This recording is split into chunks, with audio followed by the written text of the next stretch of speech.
Okay, so mga tol, tayo na naman, luluto tayo. Meron tayo ditong tanglad. Sibuyas, luya, siling sigang, madetes dito, tsaka pechay. Anong lulutuin natin? Ano yan na? Itong tanglad na itong buong lagay natin dito sa loob. Ayun dami ng tanglad. Yan. Tapos, lagay na rin natin itong ating luya. May bawang na rin. Ating sibuyas. Pakuluan na natin. Yan natin dyan. Pakuluan natin. Kunting hina.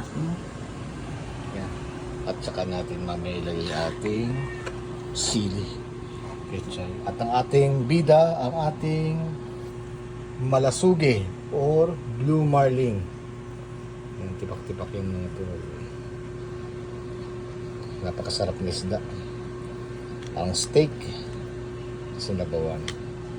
So wait lang siya dyan. At mamaya ay atin. Okay, ngayon natin. Ayun, kumukulo na mga tol. So buksan natin.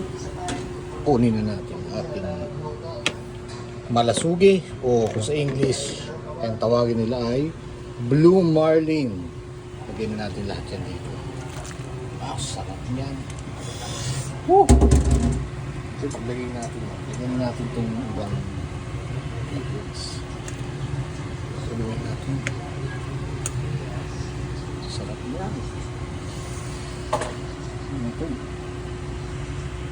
Woo! Yan, bango-bango. Ang tanglad. Pakuluin natin mga 5 minutes. Tapos natin ilalagay yung pechay.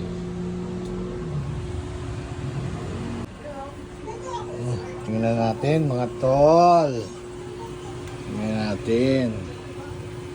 Woo! Bango. Nangingibabaw yung amoy ng tanglad. Tapos amoy ng sili. Tapos yung kakaibang amoy ng isda na ito.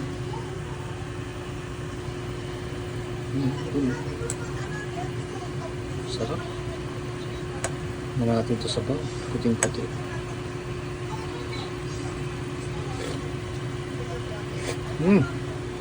Sarap to.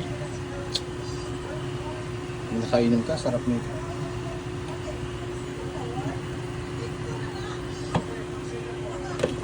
Ready na siya. Walang kanin.